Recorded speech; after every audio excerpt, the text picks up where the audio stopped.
पितरों को समर्पित पितृपक्ष श्राद्ध। घर में यहाँ जलाते एक दीपक, पितृदोष बदल जाएगा पितृ आशीर्वाद में, मिलेगी सभी कष्टों और संकटों से मुक्ति। ओम गण श्री महागणेशाय नमः। राधे राधे दोस्तों, कैसे हैं आप सब। जैसा कि नाम से ही स्पष्ट होता है, पितृपक्ष यह पितरों का पक्ष है, यानी कि यह पितरों को समर्पित दिन होते हैं। इन दिनों में पितरों की आत्मा की शांति के लिए श्राद्ध, तर्पण और पिंडदान किए जाते हैं। धार्मिक मान्यताओं के अनुसार पितृपक्ष के दौरान पूर्वजों का तर्पण श्राद्ध नहीं करने से पितृदोष लगता है। पितृपक्ष पितरों को प्रसन्न करने और उनकी कृपा प्राप्त करने के लिए बहुत ही खास दिन माने जाते हैं। माना जाता है पितृपक्ष के दौरान श्रद्धा पूर्वक अपने पितरों को कुछ अर्पित किया जाए तो उससे पितृ अति शीघ्र ही प्रसन्न हो जाते हैं और अपनी कृपा बरसाते हैं। हिंदू धर्म में पितृगण को देवतुल्य माना गया है। शास्त्रों के अनुसार जिन पर अपने पितरों की कृपा होती है उन्हें सभी देवी देवताओं का भी आशीर्वाद मिलता है। पितृपक्ष पितरों को समर्पित होते हैं, इसलिए इस दौरान कोई भी शुभ और मांगलिक कार्य ना करें। पितृपक्ष के दौरान पितरों की आत्मा की शांति के लिए श्रीमद् भगवद गीता का पाठ भी अवश्य करें। पितृपक्ष यानी कि श्राद्ध पक्ष, जिन्हें कनागत भी कहा जाता है, यह वह समय होता है जब हमारे पूर्वज धरती पर होते हैं और हम श्राद्ध कर्म करके उनका आशीर्वाद प्राप्त करते हैं। हिंदू धर्म में मृत्यु के बाद श्राद्ध करना बेहद जरूरी माना जाता है। मान्यता है कि अगर अपने पूर्वजों का विधि पूर्वक श्राद्ध और तर्पण नहीं किया जाए तो उन्हें इस लोक से मुक्ति नहीं मिलती और वह संसार में ही भटकते रहते हैं।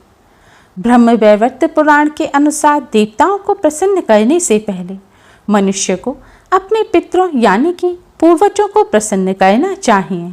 पितृदोष सबसे जटिल कुंडली दोषों में से एक है। पितरों की शांति के लिए हर वर्ष भाद्रपद मास की शुक्ल पूर्णिमा से अश्विन मास की अमावस्या तक पितृपक्ष श्राद्ध होते हैं। इस दौरान कुछ समय के लिए यमराज पितरों को आज़ाद कर देते हैं ताकि वह अपने परिजनों से श्राद्ध ग्रहण कर सकें।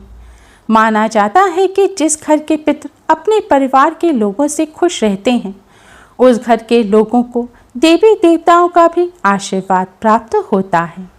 शास्त्रों के अनुसार जिन लोगों के पितृ उनसे प्रसन्न नहीं होते उन्हें पितृदोष का श्राप मिलता है।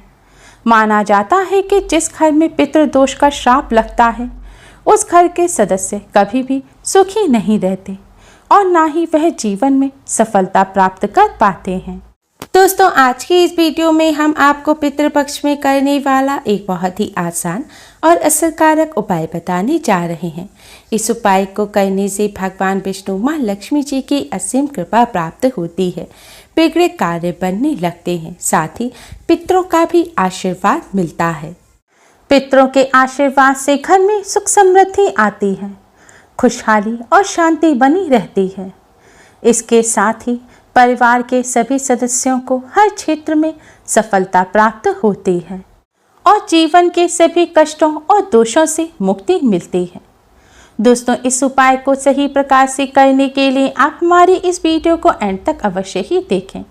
अगर आपने हमारे चैनल को अभी तक सब्सक्राइब नहीं किया है तो जल्दी से हमारे चैनल को सब्सक्राइब कर लें और बेल आइकन को हिट अवश्य ही करें, जिससे हमारी सभी नई वीडियोस के नोटिफिकेशन आपको फ्री में सबसे पहले मिल पाए।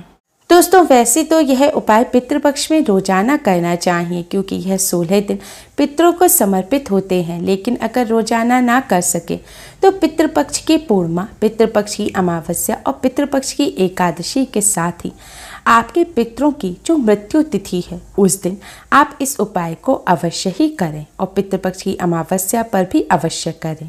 यह उपाय आपको संध्या काल या रात्रि के समय करना है। इस उपाय को सुबह या दोपहर के समय ना करें।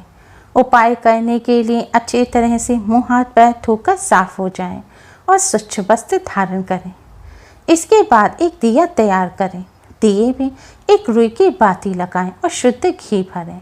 शुद्ध घी ना हो तो इस दिए में आप सरसों का तेल भरें और इस दिए में थोड़े से काले तिल डाल दें। इस उपाय को करने के लिए आप मिट्टी का, पीतल का या आटे का कैसा भी दिया ले सकते हैं। अगर आप आटे का दिया ले रहे हैं तो ध्यान रखें आटा साफ मड़ा होना चाहिए और आटे में नमक भी नहीं होना चाहिए। दिया बनाने के बाद अब आप अपने घर के सबसे दक्षिण कोने को साफ करें। अगर आपके घर के दक्षिण कोने में स्टोर रूम है या बाथरूम वगैरह बन रहा है या खाली स्थान नहीं है तो आप अपने रसोई घर के सबसे दक्षिण कोने को साफ करें। अगर रसोई घर में भी ऐसा साफ स्थान नहीं है तो आप अपने किसी भी कमरे के दक्षिण कोने को साफ करके वहां पर इस दिए को रखें। अगर किसी कमरे में भी ऐसी जगह नहीं है तो आप अपने मंदिर के पास साफ स्थान पर इस दिए को रखें। लेकिन ध्यान रखें दिए को आपको ऐसे रखना है कि दिए की जो बाती है यानी कि लौ है वह दक्षिण दिशा की तरफ होनी चाहिए, यानी कि दिए का मुख आपको दक्षिण दिशा की तरफ करना है। और यह भी ध्यान रखें कि दिए को सीधे ज़मीन पर ना रखें। दिए के नीचे कोई कपड़ा बिछा दें या कोई कटोरी प्लेट रख दें या फिर थोड़े से साबुत चावल रख दें। सीधे ज़मीन पर दिया ना रखें। सीधे ज़मीन पर रखा हुआ दिया अपूर्ण माना जाता है। दिया जलाने के बाद सबसे पहले आप भगवान श्री गणेश को प्रणाम करें, फिर भगवान विष्णु माँ लक्ष्मी जी को प्रणाम करें। इसके बाद पितृदेव को प्रणाम करें। भगवान जी से अपने पितरों की आत्मा की शांति और मुक्ति की प्रार्थना करें। इसके बाद पितरों से पितृदोष से मुक्ति की प्रार्थना करें। इसके बाद अब आप भगवान विष्णु जी के महामंत्र ओम नमो भगवते वासुदेवाय का 11 बार जाप करें। मंत्र का जाप करने के पश्चात अब आप पितृदेव के इस मंत्र का 108 बार जाप करें। मंत्र इस प्रकार है, ओम पितृ देवताय नमः, ओम पितृ देवताय नमः। इस मंत्र का आपको 108 बार जाप करना है। आप किसी माला पर जिस पर आप मंत्र का जाप करते हैं उस पर भी इस मंत्र का जाप कर सकते हैं या फिर उंगलियों पर गिनकर या माचिस की तीली पर या मिश्री के दाने पर गिनकर भी आप इस मंत्र का जाप कर सकते हैं। दोस्तों ध्यान रखें इस मंत्र का जाप आपको दक्षिण दिशा की तरफ मुख करके ही करना है। शास्त्रों में बताया गया है कि पितृलोक दक्षिण दिशा में है। दक्षिण दिशा पितरों की दिशा होती है। इस दिशा में पितरों का वास होता है। श्राद्ध पक्ष में दक्षिण दिशा में इस प्रकार दिया जलाने से और मंत्र का जाप करने से पितृदेव की असीम कृपा प्राप्त होती है और पितृदोष पितृ आशीर्वाद में बदल जाता है। मंत्र का जाप करने के बाद आप अपने पितरों को अपने पूर्वजों को प्रणाम करें और सभी कष्ट दुख दरिद्रता को दूर करने की प्रार्थना करें। दोस्तों इस उपाय को करते समय कुछ बातों का विशेष ध्यान रखें। इस उपाय को करते समय स्वच्छता और पवित्रता का विशेष ध्यान रखें। महिलाएं पीरियड के दौरान इस उपाय को ना करें। इस उपाय को जरूरी नहीं है परिवार का कोई एक सदस्य ही रोजाना करे। इसे परिवार में कोई भी कर सकता है और यह भी जरूरी नहीं है कि घर के पुरुष या लड़के ही इस उपाय को करें। इस उपाय को घर की बेटियां, बहुएं भी कर सकती हैं। इसके साथ साथ इस बात का विशेष ध्यान रखें कि पितृपक्ष में आप किसी भी प्रकार की तामसिक चीज़ों का सेवन ना करें। पितृपक्ष में प्याज, लहसुन, मीठ, अंडा, तंबाकू, सिगरेट, शराब इत्यादि चीज़ों का भूलकर भी सेवन ना करें और यह दिया आप अपने घर पर ही जलाएं। अगर आप किसी और के घर गए हुए हैं तो किसी और के घर में आप इस दिए को अपने पितरों के नाम से ना जलाएं। यह उपाय आपको अपने घर पर ही करना है। पितृपक्ष के दौरान कोई भी शुभ कार्य नहीं करना चाहिए। इस दौरान कोई वाहन या नया सामान ना खरीदें। रोजाना की जरूरत के अलावा कोई भी नया सामान पितृपक्ष में नहीं खरीदना चाहिए। पितृपक्ष के दौरान नाखून नहीं काटने चाहिए, बाल नहीं काटने चाहिए, दाढ़ी मूछ भी नहीं बनानी चाहिए। पितृपक्ष में गायों, ब्राह्मणों, कुत्तों, चींटियों, बिल्लियों को भोजन अवश्य ही कराना चाहिए। पितृपक्ष के दौरान कोई भी सौंदर्य प्रसाधन की चीज लगाने से बचें। पितृपक्ष के दौरान लड़ाई झगड़े ना करें, प्रेम से रहें, किसी की निंदा ना करें, किसी की चुगली ना करें। पितृपक्ष के दौरान इन सभी बातों का विशेष ध्यान रखें।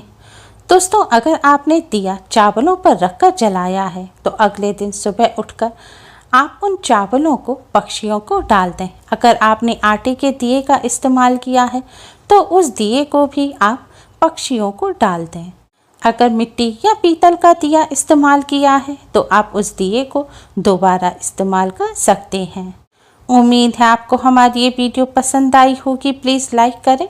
हमारी इस वीडियो को अपने फ्रेंड्स और रिश्तेदारों में ज़्यादा से ज़्यादा शेयर करें, जिससे वह भी इसका लाभ उठा सकें। हमारी और भी वीडियोस के लिए हमारे चैनल को सब्सक्राइब करना ना भूलें।